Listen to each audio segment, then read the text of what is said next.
versets 21 à 23. C'est une lecture qui va certainement nous éclairer.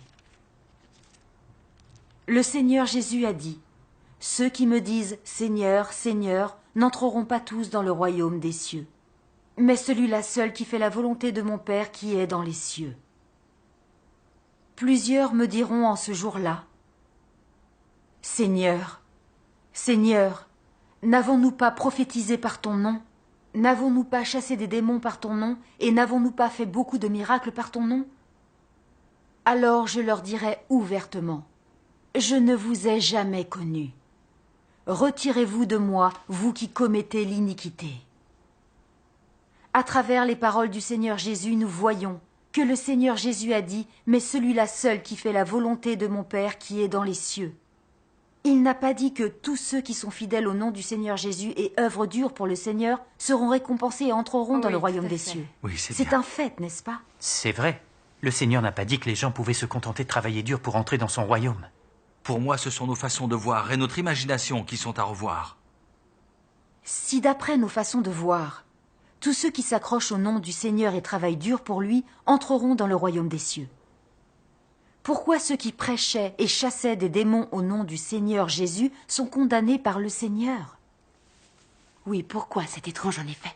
Cela montre que travailler dur pour le Seigneur n'est pas nécessairement faire la volonté de Dieu. Et pourquoi est-ce que c'est comme ça? Oui, je me demande pourquoi. Parce que beaucoup de gens travaillent très dur pour le Seigneur afin d'être bénis, et pas réellement pour obéir à Dieu. Leur tempérament satanique est toujours là. Ils ont toujours leurs fausses idées sur Dieu, lui déobéissent, s'opposent à lui et le condamnent. Certains même haïssent la vérité, comme le faisaient les pharisiens. Peu importe à quel point ils travaillent dur pour le Seigneur, comment de telles personnes pourraient-elles faire la volonté de Dieu? Oui. C'est dans leur nature de s'opposer à Dieu. Entrer dans le royaume des cieux simplement en travaillant dur pour le Seigneur, c'est quelque chose qui est intolérable pour les cieux. Vous n'êtes pas d'accord? Oui, bien sûr. Oui, elle a raison. Donc, qui sont ceux qui font la volonté du Seigneur? Ceux qui accomplissent la volonté de Dieu sont ceux qui lui obéissent vraiment. L'obéissance à notre Seigneur se manifeste en glorifiant Dieu, en le révérant et en se soumettant à son œuvre. En pratiquant et en faisant l'expérience de la parole de Dieu, en apprenant à le connaître et en ayant un véritable amour pour lui, en étant capable de témoigner pour lui, on montre son obéissance à Dieu ne lui résistant jamais et en ne le trahissant jamais en aucune circonstance. Ceux qui réussissent à faire ça sont ceux qui accomplissent la volonté de Dieu. C'est vrai ça. C'est l'attitude que nous devrions tous adopter. C'est vrai. Nous avons vu beaucoup de croyants travailler dur et faire de grands sacrifices pour le Seigneur. Ça arrive très souvent. Mais ils font ça pour être récompensés, entrer dans le royaume des cieux et être richement bénis.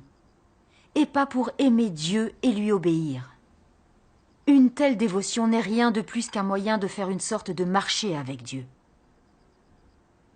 De plus, bien qu'ils travaillent dur pour Dieu, beaucoup ne pratiquent pas la vérité, ils ne glorifient pas le Seigneur et ne rendent pas témoignage de Dieu.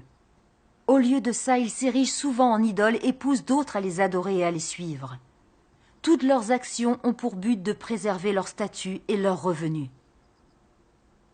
Est-ce que ces personnes obéissent à Dieu et pratiquent sa parole? Sont-elles des personnes qui accomplissent la volonté de Dieu? Alors là, Non, pas en du aucune tout. façon. En effet, ces personnes disent qu'elles servent Dieu, mais elles s'opposent à lui telles des pharisiens hypocrites. On peut dire qu'elles font partie des malfaiteurs. Comment ces personnes pourraient-elles être dignes d'entrer au royaume des cieux? C'est sûr. Non, elles n'en sont pas dignes. Nous pouvons voir que ceux qui semblent œuvrer dur pour le Seigneur ne mettent pourtant jamais en pratique la vérité. Ils ne glorifient pas Dieu et ne témoignent pas de lui, par amour ni pour faire sa volonté. De telles personnes, quoi qu'elles en disent, ne font pas la volonté de Dieu. Elles travaillent dur pour le Seigneur afin de recevoir ses bénédictions et entrer au royaume des cieux. Cependant, il n'y a aucun changement dans leur tempérament de vie, et elles s'opposent toujours à Dieu. Comme le faisaient les pharisiens, elles font semblant d'être justes et finalement, elles seront maudites par Dieu. C'est sûr. Chers frères et sœurs, lisons maintenant un passage de la parole de Dieu Tout-Puissant. D'accord. Dieu Tout-Puissant dit: Je décide de la destination de chaque homme, non en fonction de l'âge, de l'ancienneté, du degré de souffrance, et pas du tout du degré de pitié qu'il sollicite, mais plutôt selon qu'il possède ou non la vérité. Il n'y a pas d'autre alternative. Vous devez vous rendre compte que tous ceux qui ne font pas la volonté de Dieu seront punis. Ceci ne peut être changé par aucun homme. Par conséquent, tous ceux qui sont punis le sont par la justice de Dieu et comme rétribution pour leurs actes méchants. Dieu Tout-Puissant l'exprime très clairement. Entrer ou non au royaume des cieux ne dépendra pas du travail accompli ou de l'ampleur des souffrances endurées. C'est logique. Il s'agira de savoir si nous mettons en pratique la parole de Dieu, si nous respectons ou pas ses commandements, et si nous accomplissons ou pas sa volonté. Voilà les critères et les principes de l'entrée au royaume des cieux. Oui, c'est très clair. Oui. Et pourtant, il y en a qui s'accrochent aveuglément aux paroles de Paul. J'ai combattu le bon combat.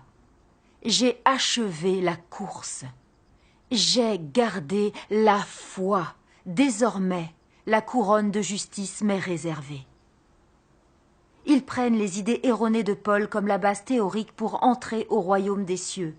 Alors, quelles que soient les souffrances endurées ou leurs sacrifices, ces personnes ne peuvent recevoir l'approbation de Dieu. Et encore moins entrer dans le royaume des cieux. Évidemment. Nous avons de la chance d'avoir entendu ça aujourd'hui, sinon nous n'aurions pas pu y entrer. Oui, c'est tout à C'est fait vrai. l'absolue vérité, elle a tout à fait Cela fait raison, des années tout que je ça. prêche.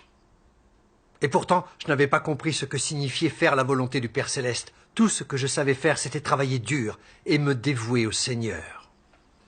Je ne cherchais pas à